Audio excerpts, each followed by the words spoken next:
Does power creep exist in Genshin Impact? This is a debate that has been going on for ages. Now, despite what you may think, the idea of power creep is not always a problem. In terms of lore, it makes sense to release characters that are stronger a lot later in the story. In terms of gameplay, yeah, let's not talk about that. Some of the newest characters are on a whole new level when it comes to combat, as the devs are looking to introduce new and intuitive styles of fighting. Luke used to be the strongest pyro DPS in the game, but look how many there are now. Some characters have fallen off over time, some have been replaced with comparatively stronger versions of themselves, and some are just still as broken as they've always been. But that's not the case for every single character.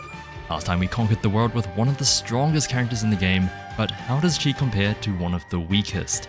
Can we beat Genshin Impact with Only Chongyun?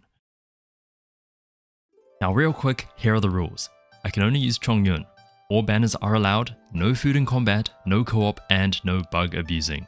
And before I dedicate this video to all of Chongyun's 3 fans, I have a short public service announcement. Hey, please don't do this. You can shit on me all you want, call me a Mr. Feet knockoff, even call me British, even though I'm not. Please do not call me British. But please do not say stuff that can harm other people's reputation. This one in particular is not very malicious, but any future slander of other people in my comment section will not be tolerated. That is the one and only rule I wish you all to follow. Also calling me British, there's actually 2 rules actually. But that's enough of a downer, let's get right into Chongyun's journey across to VAT. We start off by doing a temple on Clorinde's banner and pull Chongyun even though he wasn't on it. First up is Amber's domain, and we waste no time here. 20 minutes? Nah. 10 minutes? Who would ever take that long on this domain? We've cut it down to a measly 3 here. This is the single greatest achievement of my life. Next up is Kaya's domain, and if you're seeing what I'm seeing, we might be alright for the first few regions. Now Chongyun is cryo just like Kaya, so he can freeze the water covering the spikes, but we are just built different. Last up was Lisa's domain, and we attempted to skip, but Chongyun is a short guy, so it did take a few times. What the f, Chongyun? Oh, yes!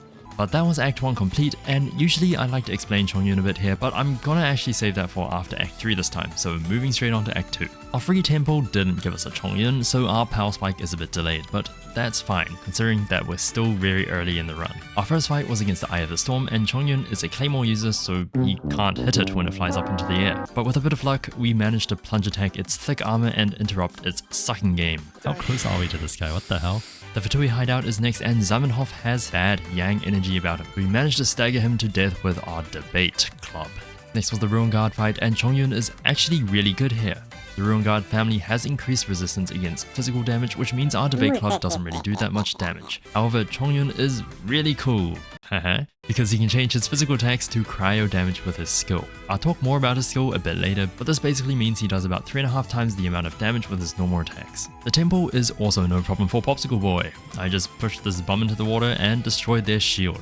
But with that domain finished, it was time to move on to Act 3. Act 3 makes us fight a Hydro Abyss Mage, so I'm guessing we're resupplying on Popsicles today. The next fight was against a Shield Metatrail, but for the most part, we were able to hit through their shield. Next up is a Pyro Abyss Mage, and we do this quite slowly because Melt doesn't actually work that well on Pyro shields, but we still have a high uptime on our skill, so don't worry about it. So finally, we are ready to face Dvalin. Now Chongyun surprisingly does a lot to Dvalin's shield. You can't see it here because of his f***ing Chunga's head, but at least you can see the shield bar go down. And it's the same in his down phase. Even without our burst, we did half of its health bar, so we only need one more rotation to exercise this foul beast. So after Venti got his yin-yangs obliterated, we finished Mondstadt in 3 hours, 54 minutes, and 36 seconds.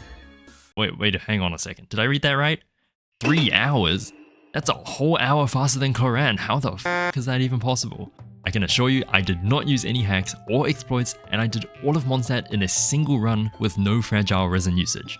I don't even know what I did differently. I farmed 1 set of ley lines, 1 set of dailies, and did story quests as usual. Mucked around in Chongyun's home nation. I even spent a considerable amount of time in Lisa's story quest domain because of the skip and the stupid cryo slime turning us into popsicles. You know how I said no one can beat Clorinde's time? Yeah, well, I take it back. Chongyun cranked it up to 11. This guy watched the start of the video, heard the term power creep, and decided to take matters into his own hands. So why don't we talk a bit more about it? Chongyun is a cryo character, which is probably currently the weakest element of the game. It really only has one useful reaction, which does more damage with the pyro DPS rather than a cryo one. Superconductor only really buffs physical attacks, and Frozen doesn't even work on a lot of enemies. However, I'm talking about currently and not where we are now. Cryo is amazing for a solo run, and here's why. It's a strong element because of the lack of Dendro. Cryo works with basically everything up to Inazuma and even past that. For a solo run with a lack of anything elemental, Cryo is amazing because it can slow down enemies' movements and can deal with some of the most annoying enemies. Now Chongyun is a Claymore user, and hear me out, I personally think that Claymores are the best weapon that you want for a Cryo character. If you manage to trigger Frozen, your next Claymore attack will do huge damage with Shatter. Like I said earlier, Cryo works on everything in the early game. But what about Cryo enemies? That is what the Claymore is for. If you already know, Claymores are the best at breaking elemental shields when compared to swords, bows, and polearms. However, Cryo shields have a certain characteristic which makes them considerably weaker to Claymore attacks than any other elemental shield that's not Geo. And this applies to every Cryo shield. Cryo Slimes, Abyss Mages, Whopper Flowers, the Cryo Rizikvine, or even Senora.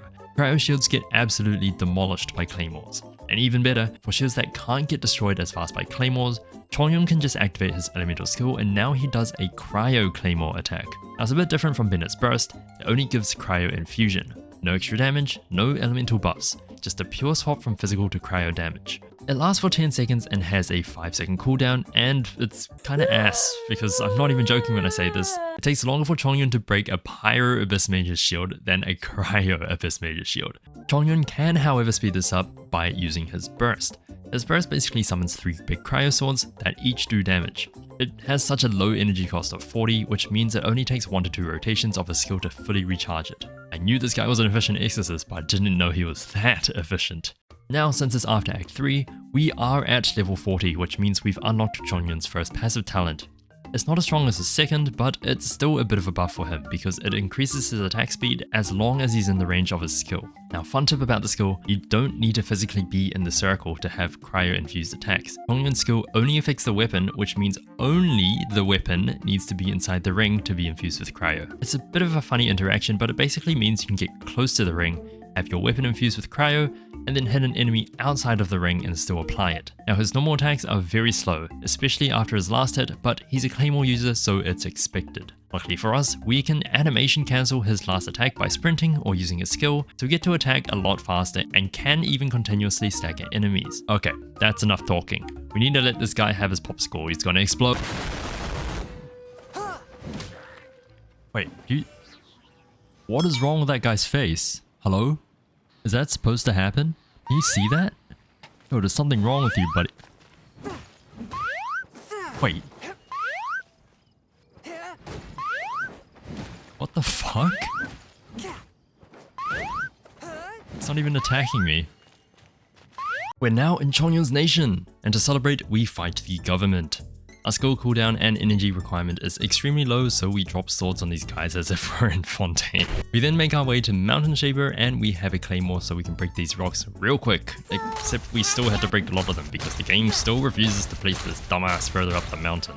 Lab Retainer was next, and it took a bit of work to get the skip right because again, Chongyun is a bit short, but we managed in the end. Holy moly, the guy's shorter than us. And we went to go make a satisfying salad, but I wasn't paying attention and I screwed it up. Shit. So I had to go all the way back to Mondstadt just for a few apples. Chongyun finally sees a ghost for the first time and we have a nice debate with this Ruin Hunter. And that was basically Liyue Act 1 complete. Now it's time to farm a bit until AR25, so let's talk Ascension materials. Chongyun's local specialty is core lapis, and I used to despise collecting this piss rock, but for Chongyun it's not that bad. We are a Claymore user, so we can break them easily, and there's just plenty of it to go around. Some of them are just really annoying to get, but for the most part, it's a relatively easy specialty to farm. He uses Hilitrail masks as well, but there's plenty of those around. The only somewhat annoying thing is the Cryo Rizikvine.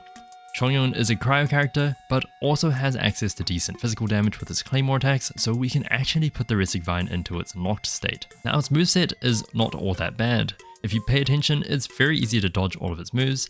The only problem is that if you get hit once on accident, your movements get slowed and it becomes harder to dodge more attacks. This slow resulted in me dying once at the boss, but this was the only time it ever happened, as we got much stronger later in the game. Anyways, moving on to Act 2. The pot was up first and the Hilitrails were nothing for our pro exorcist, but it seemed like the pot was a bit too yeet-hey for him. You're up, popsicle boy. Okay, that that sounds more like an insult if anything. Why did I have to name you this? Madame Ping's teapot was next, and there's just slimes here, so there's no problem. The electro slimes get cucked with superconduct, and the geo slimes get stripped of their armor. Faster than you can say. Heart be pure, evil be erased, mind be purged, world be saved. Finally, we were up against the treasure hoarders, and these fellas are a joke to Chongyun. Because of their decreased physical resistance, I purposely held off from using my skill as much as possible, and so Act 2 was complete. Now, Chongyun's current weapon is Debate Club. We do switch to Prototype Archaic a bit later, but they're basically knockoff versions of each other, so let's just talk about what they do. Debate Club and Prototype Archaic both do an additional physical AoE attack, scaling off Chongyun's attack. Debate Club just does it a bit more often, but does less damage. Their materials are both similar. They use Hilichurl masks, however Debate Club requires Electrosense mages, while PA uses Geovashat Bone Shards. They both are Liyue weapons and therefore require the same domain to collect weapon ascension materials. However, this domain is such a piece of cake for Chongyun because they're just electro slimes and cryo is a disgusting counter to them. So now it's time for Act 3 and Chongyun can't do shit against this fan. So Popsicle Boy is back on the case. What the hell are your puny six gonna do against my absolute beast of a weapon, huh? Get debated. And then I waited 1.5 minutes for this dumb Pyro Fatui to move. Like, what's so exciting over there, huh? Are you madly in love with this big guy? Stop flirting in front of me, please. I don't like it when people get more action than me. I hope you fall over and... Okay, well that works. There's a McDonald's in the Pentagon. But now it was time for a battle between old outscaled character and even older, even more outscaled character. His first phase is easy. It's easy to dodge his range attacks, and then you can just stagger him for the rest of his health bar. His second phase is basically the same thing. The third phase is a bit harder, but his attacks are really slow and predictable. I did get hit a few times because I miscalculated my stamina usage, so rip bozo. But we did manage to successfully defeat him while being literally inches away from death. But next up was Osayo, and since it was raining, Chongyun can just... All evil Millilith, with me! It was all fine until I got hit by the falling water bombs and again ran out of stamina, so I couldn't dodge every single one. Which makes this the very first time I've ever failed the Osayo stage. Okay, but that's kind of embarrassing. Let's just forget about that. But eventually we just became unkillable. So we saved our hometown and completed Liyue in just under 12 hours. Now even though we were a whole hour ahead of Clorinde in Mondstadt, we're only a mere 2 minutes behind for Liyue. Okay, now I'd love to do a continuation of My name's Dainsleif. but the audio didn't record for this act for some reason, so fuck me. The double Abyss Mage squad was up first, but we chonged all of their yuns. Next up was melting away this Pyro Abyss Mage's worries and then cucking this other one. But it had crazy attachment issues and didn't leave me alone, so please go back to your family, come on. I know we're a pretty cool guy, but I don't want anything to do with you. So we froze their buddy to death instead. Look, I know I said that Cryo Abyss Mages are pretty easy, but having two at once, now that's annoying. Chongyun attacks so slow, we have to be lucky enough to get a single hit off before we have to dodge an attack. And we were also lucky that this fight had a Pyro Archer that we could use to remove the Cryo debuff. Actually, speaking of luck, I have a cool social experiment I want to try out on you all. Alright, think of an element. Now think of a number between 1 and 100. Alright, have you got both of them in your head? Are you sure? Fuck you. Okay, can they stop giving us Pyro Mages? I've already had enough of you lot. Get vaporized.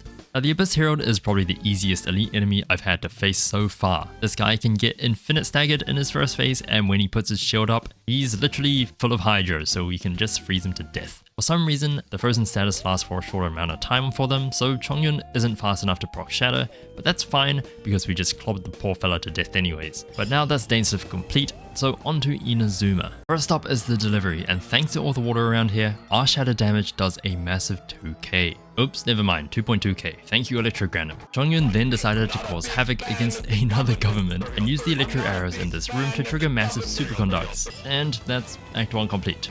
Yeah, not too much happens here, so straight on to Act 2.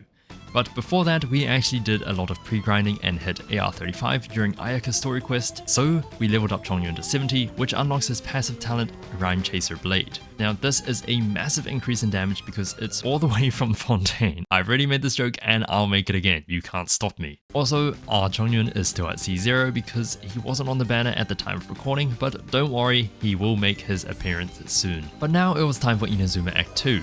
We went naked into the A fight and let her hit us because Electro spits cryo and is good for our yang energy. I swear I'm not making shit up. You know what else is calming and soothing? Archery. Okay, it's just that Chongyun can't do this, so we get the general to show us the way. And believe it or not, these targets actually do have a set amount of health, so our level 1 Goro can't actually kill them in one hit. What's good, Amber? Next we went to repair the wall, and our shatter damage hit a whopping 3.2k. I think that's more than what Clorinde ever did. But that's Act 2 done, so Act 3 here we come. As expected, Chongyun can't exercise Electro Monuments, so he's gonna have to wait a bit to get rid of Big Boy. The Delusion Factory was up next, and most of the enemies are chill. Claymores counter Geomancer shields, Anima boxes are not tanky at all, and Pyroslingers, okay, they do take a bit of time, but you can deal with them alone, so they're not that bad. He glitched through the wall, that's how much he feared us. Or you could deal with them first, which means no Pyro Shield, so that's always an option too. Like most other Fatui members, you can just stagger the Sensen Mage. Even the Drainflies don't know what to do. The Hydro Gunner you can just freeze, and the Electro Hammer Shield only needs 4 hits and it's out of here. The Mirror Maiden had the hots for us or something. Wow, look how bashful she is, instantly teleporting away just like that. Anyways, I triple foes adored her, and Signora got kinda mad, so we went to go debate. Oh, never mind, we're not using that weapon anymore. Guess I'm no longer the master debater. Anyways, she has increased cryo resistance, so I just hit her with basic attacks until she hit herself from our emanating yang aura. She only chucked about less than half of our health, which I thought was pretty decent considering we're a cryo user. Oh dang, looks like she's the one that can't control her yang. At first we did pretty well, taking her down to half health without losing that much HP, until she started doing Spinjitzu. And she finally ran out of juice, which meant it was time for Eternity. We let her get a few hits in, but then we went ham. With the support of everyone, we managed to hit a high of 8,392. Okay, Prototype Archaic counts now. I make the rules here, not you. Alright, fine. Without Prototype Archaic, we did 6,316. Alright, happy? Good? Moving on. Ace submits and we free Inazuma from Eternity, finishing Inazuma in 24 hours, 50 minutes and 47 seconds. Dane's back and we're here to pack a punch. These Serpent Knights get staggered easier than any other enemy I've ever seen in the game. Not very knight-like, eh? This Hydro Herald literally got shattered into pieces. Now a new enemy in the game has arrived and his name is Edwin.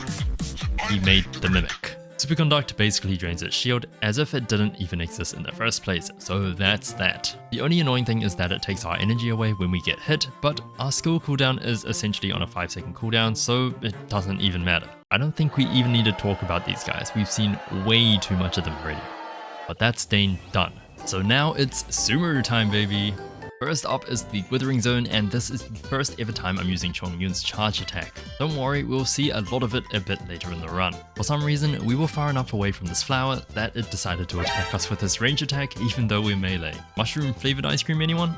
And even though this Abyss Herald is immune to damage, it's not immune to getting mogged. Ainalachma was next, but the Eremites have never seen anything as cold as this. I hate Act 2, I hate Act 2, I hate Act 2, I hate Act 2, I hate...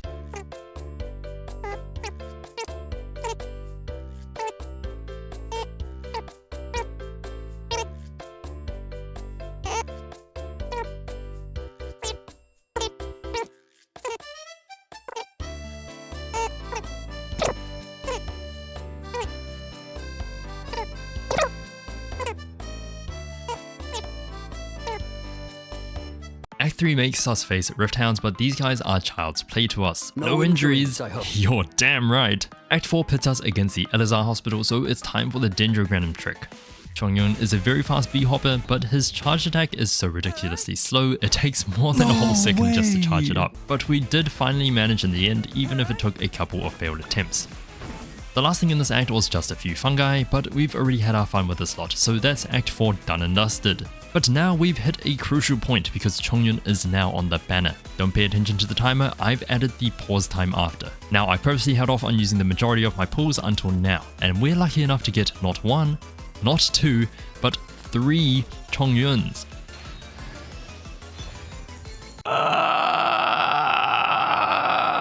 Wait, I want 80 pity. Wait, this is it. It lagged.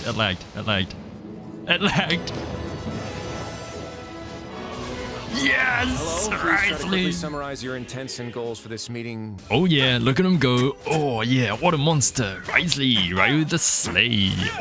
Oh. Alright, that's enough from you. Time to never see you again. Before we get into Act 5, let's talk constellations. Chongyun C1 is probably the best, if not the second best constellation for him on a solo run. It basically does damage in a cone on his last normal attack, which is really good and really bad at the same time. It's amazing because it adds so much more damage, but it's bad because it incentivizes us to actually run through all of his normal attacks. Against some enemies, a full rotation is almost impossible because of how often we have to dodge, so we're not always going to benefit from the extra damage. Still, when it does hit, it smacks real hard. Chongyun's second constellation is nothing too special. It's more of a support buff and reduces his skill and burst cooldown by 15% while in his ring. And because we need to be in the ring for it to work, it only reduces our burst cooldown from 12 to 10. But we don't even have enough energy recharge, so this constellation is kinda useless for us. His C3 is just a burst talent upgrade, so about 36% more damage there. But now it's finally time for Act 5. More Eremites? He can't stand up to my Eremite. His expressions and tones are now very different. Also, for some reason, he seems like he's all smiles now. You must be mistaken. Nobody's supposed to look happy when they're on a business trip. More Fatui? I'm gonna take a Fatui on you all. Okay, my bad. The trick for this fight was just to knock out the troublesome enemies before they put their shields up, which means these guys gotta go. But with one Fatui comes Fatui. Okay, I'll seriously stop with the puns, alright? No more puns from me. I promise I put my left pinky fingernail... What did I just say? Finky fingernail? I promise I put my left pinky fingernail on the line. What's this? Our first cryo gunner. Easy as. I don't think we're gonna have any trouble with these guys later down the line. This isn't any sign of foreshadowing or anything, alright? Nope, nothing here to worry about. Anyways, it was now time for Scaramouche, and this guy has hot dog taco hamburger. His first phase is pretty simple. We stun him with the electro tiles and phase 1 is done. Now Chongyun himself can actually hit the floating electro turrets, but without enough energy recharge, we can't actually get all of them. So we sacrifice the radish. Your new god awakens! I tested the Door of Resurrection thing here again, and now I'm 100% sure it's been patched, so that sucks. But I figured out you can just jump around the side, so I'm just dumb. But there we go, we finished Sumeru in 31 hours, 57 minutes, and 4 seconds. Now compared to Clorinde, we're about 2 hours behind, but we'll catch up in a bit. My pre-Inazuma farming was a lot different this time around, but for now, let's just jump into Carry Bear. We can forget about all the mobs and small guys. There's only really one fight here worth mentioning, and it's the Cryo Herald. Like all the other heralds, this one can be staggered forever. But the real problem is his shield phase. Yes, claymores are very effective against the cryo shield, but it's still just that tanky. It's really not that bad though. It took about 2 minutes to chunk it down, and that's essentially Carry Bear finished. And so after taking on the Ascension domain, we finally hit AR40, which means we can immediately start Fontaine. Jokes, Corlap is time. We used the Hydrogranum trick to make the Royal Maritime flowers bloom, and Act 1 complete. No rational person would try to cross a vast, hot, and dry desert to get to Fontaine, right? He threw too many insults at us, so we ditched her. Anyways, it's dog days. These guys aren't annoying at all, they're just very tanky. It's the humanoid mechas that we have to worry about. Ooh. Thankfully, they also stagger pretty easily, and I use this to my advantage. Out of the two that are here, I don't want the gun one to fire, because it's the most annoying one to dodge. But it didn't really go to plan. I still defeated it, but then I fell to my death. Thankfully, we don't have to fight it again, and there's just dogs here now. The dogs really don't do that much damage and just leave an AoE bomb just lying around, so I can focus the tall guy. And that makes Act 2 complete. Act 5 time, and I'm not going to skip ahead to the main event this time. This bit is just as important. You know all those fights with the Abyss Heralds? It's very useful here because guess what? We can stagger the rogues. Now what am I going to do with this information? You see, I went into this fight like I normally do and tried to get rid of the Ruin Guard first. Which is fair enough, right? It's big, it has a deadly spin attack in an enclosed room. If you get too far, it fires missiles. It's just a massive pain in the behind. The only thing is, it takes ages to kill. So I thought about that last fight with the Rogue and decided to do things a bit differently this time. The Hydra Rogue was the first on the chopping block because of 2 reasons. 1, it has an attack where it can stun you, and 2, when it does this attack, it applies Hydro onto itself. So it only makes sense to go for...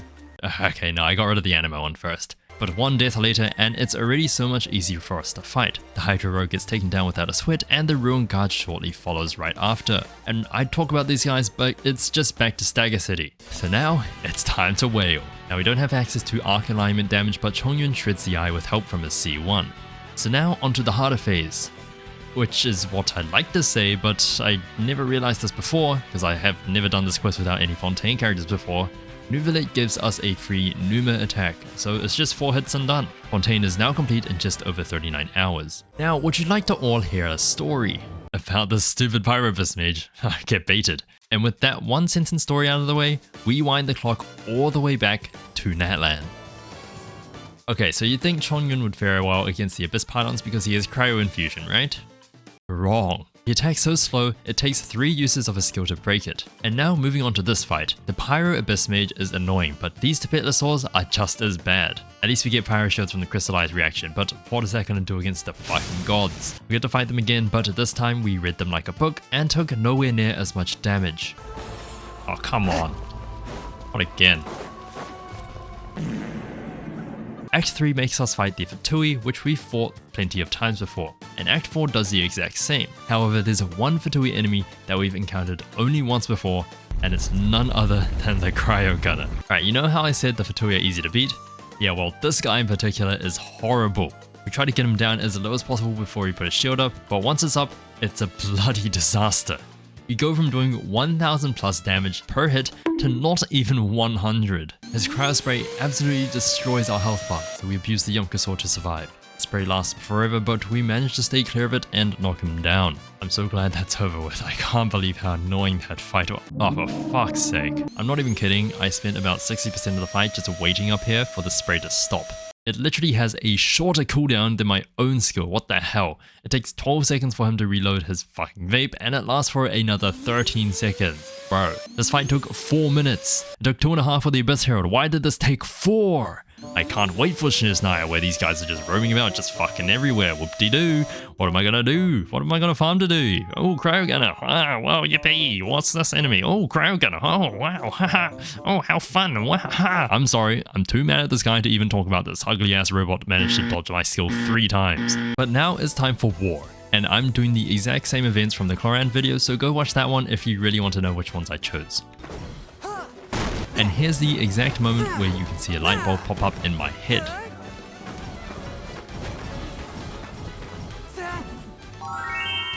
Yep, that's right. I talked about the charge attacks earlier, and here they are. Chongyun's charge attacks generally do less damage than his normal attack combo. However, it attacks much faster, which makes them the perfect Abyss Pylon killer. So that's exactly how we're going to be tackling Abyssal Shields from now on. Unfortunately, some enemies won't let you and either do big damage or stagger you. So we're going to have to resort to the regular attacks for a few of them. Now for this fight, I've come up with a new strategy. Now remember in the last video where this stupid thing came down and shot us from the middle of nowhere? That gave me an idea. If your team can't break Abyssal Shields that easily, then defeat the easy mobs here and then completely ignore the Metatrol. What you want to do is go straight to Pakao and help his fight first. Why? There's the Tapetlosaur here that helps you destroy the shield faster. These NPCs cannot die, their health bars can't get lower than this. Once you defeat the Mimiflora, Pakao and the Tapetlosaur disappear, but guess where they went? That's right, straight to the Metatrol. They can also take aggro, and if not for them, I'm pretty sure I wouldn't have survived the Metatrol. I lasted a whole extra minute and a half on this amount of health, so it's all thanks to them. And for the rest of Act 4, we just get hacks, so that's the act basically done. There's nothing really to talk about in Act 5, apart from the fact that Malco almost screwed me over again because he shrunk his border. So that basically means that we can fast forward again to the end of Bedtime Story, commemorate the fallen warriors, and take off on new adventures with a final time of 40 hours and 37 seconds. Honestly, I'm very happy about this time. Considering Clorinde just took over 39 hours, I think Chongyun did pretty well. But let's see how well he actually did once we give him our ratings. First up, let's talk about his combat capabilities. Now this may come as a bit of surprise, but I think I'm gonna have to give Chongyun a 4. As a solo character, Chongyun actually fares pretty well against most enemies with a few exceptions. However, these exceptions are also tough enemies for a lot of the general roster, so overall he's not all that terrible. At the stage we're at now, as well as throughout the run, the majority of Chongyun's damage came from his normal attacks. If the enemy he's up against has physical resistance, he can simply switch to Cryo. If they have cryo resistance, well then just don't use the skill. Like I've said many times in the video, Chongyun being a claymore user is perfect because it destroys cryo shields really fast. There are dangerous shields in the game, but we didn't experience them this time, so we can just ignore them. His skill cooldown is a short 5 seconds after it's complete, and his Ascension passives give him much more personal damage. His C1 is amazing for providing even more damage, and his burst has such a low energy cost, it's just really amazing. Chongyun definitely will struggle later if he were to proceed post-run, but he's at a decent enough stage to beat most things right now. He did very well against the bosses who we were up against, and that's because they were part of the Archon quest, and most of them have some sort of modifier or buff.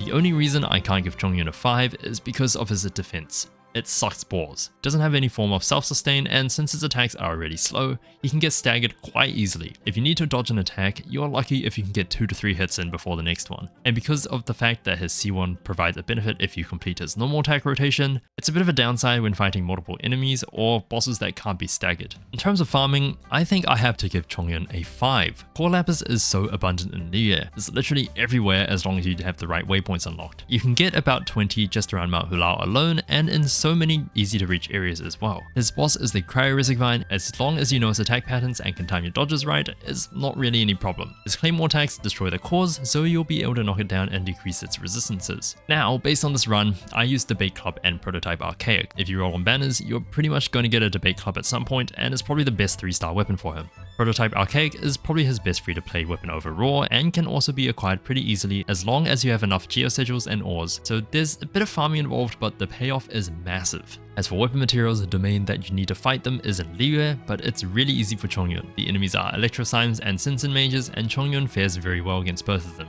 For exploration, Chongyun gets a 2. He's a medium-sized male model, which means he has a pretty fast dash and has the fastest B-hop. He can break rocks fast. He can freeze a small amount of water, but that's about it. Considering so many newer characters have movement abilities, Chongyun is just not what you really want to explore the open world with. And for enjoyment, I think I'm gonna give Chongyun a 4. Because I never pulled him, I have never really played this guy before, and boy was it such a fun experience. He doesn't really do much because he's a 1.0 character, but I think there's just a bunch of small things about him that are really cool. Literally. Sounds on his abilities are very nice, especially the Spirit Blade on his skill. His burst just seems really nice to use, he's really calming to listen to. This weather is delightful. There's a lot about him that I like, and unlike Clorinde, this time it actually felt more like a challenge. Yes, the times are pretty similar, but there's a lot more work that I had to do to defeat these enemies, unlike shing shing shing shing shing. Also, the shadow mechanic is very fun to play with, so big up Chongyun. Who knows, I might play a bit of Chongyun just as a niche pick. It's kinda hard right now because the state of the abyss is cheeks, and I really don't have a good team for him, but he's grown on me a lot. So there you have it. Chongyun gets a total score of 15 out of 20. Not bad at all, just 1 point lower than Clorinde. So what's next? Now a lot of you have said Ian-san last video, and yes, I will indeed do an Ian-san run, but I've got a lot of things happening IRL right now, so it's going to be a while until I can pop that one out. I don't know when exactly, but I know I am 100% going to do Ian-san and possibly Skirk when she releases. But until then, thanks for watching. If you want to see more, then click subscribe, check a like in the video, and I'll see you in the next video.